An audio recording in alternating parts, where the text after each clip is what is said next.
Često bi rado dodali dašak glamura našim pletenim projektima. Najlakše je dodati nešto staklenih perlica, možda šljokice ili gumbići. Komadić krzna izgledat će sjajno, pogotovo kao coflek na pletenoj kapi. Ja sam Adriana i naučimo zajedno izraditi krzneni coflek.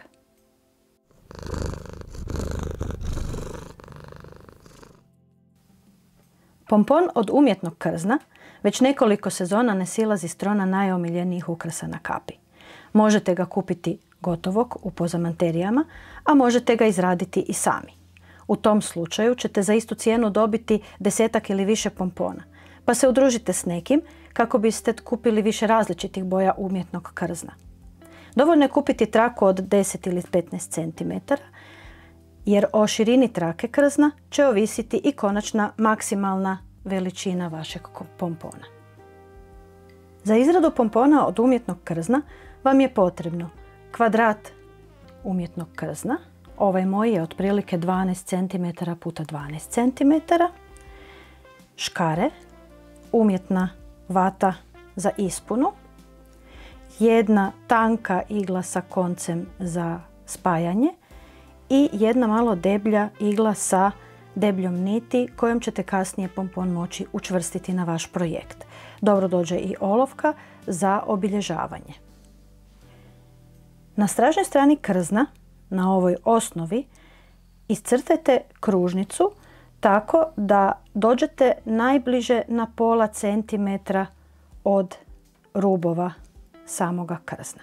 Uzmite ovu vašu tanju iglu i tanji konac, uvedite ga u iglu i ostavite ga dvostrukoga da bude jači.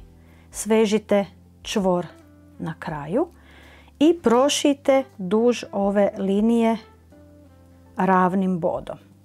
Radite malo sitnije bodove da vam se kasnije ljepše ujednačeno sažme, nabere kako hoćete.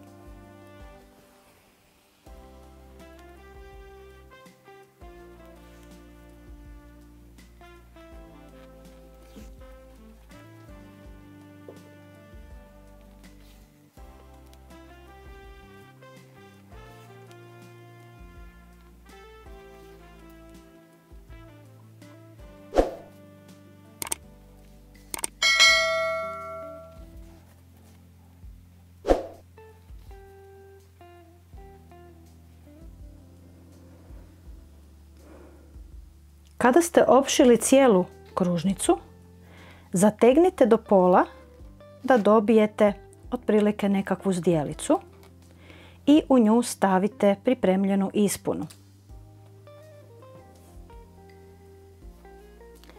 Kada ugurate ispunu, a koliko ćete ispune staviti, ovisi kako čvrst će pompon na kraju biti.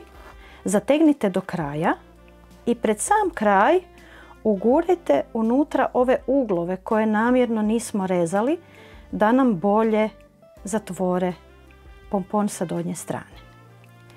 Sad možete zategnuti do kraja. Važno je da je konac čvrst da vam ne bi puknuo, onda morate sve od početka.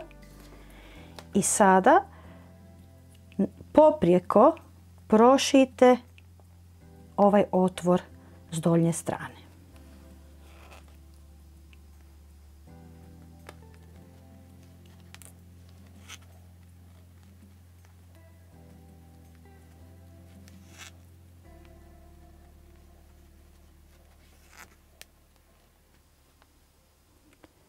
Evo, ja mislim da će biti dosta, pa ćemo sada na ovom mjestu učvrstiti konac čvorićem.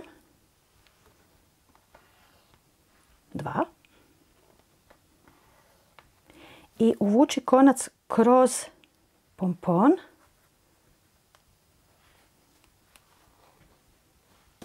Da kraj uđe u sredinu i odrezat ćemo višak konca.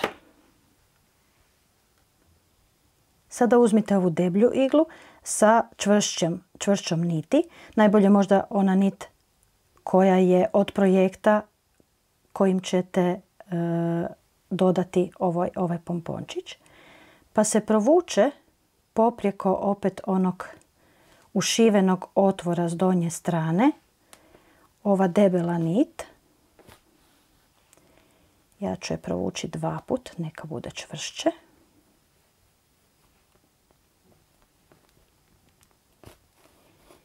I izvučite iglu van. A nit koju ste, da ja kažem, instalirali na ovaj vaš coflek će poslužiti za to da učvrstite ili na kapu, na torbu ili kao privjesak za ključeve. Ja ću ovaj cofl staviti na kapu, izradu koje pogledajte u videu koji slijedi, a vi u komentaru napišite kakvu ste namjenu odredili vašim coflekima. Kod pletenja nije sve samo u pravim i krivim očicama. Ponekad dobro dođu vještine koje nadopunjuju pletenje. Vjerujem da će vam i ovaj video biti koristan. Pratite me i dalje, pletite i uživajte!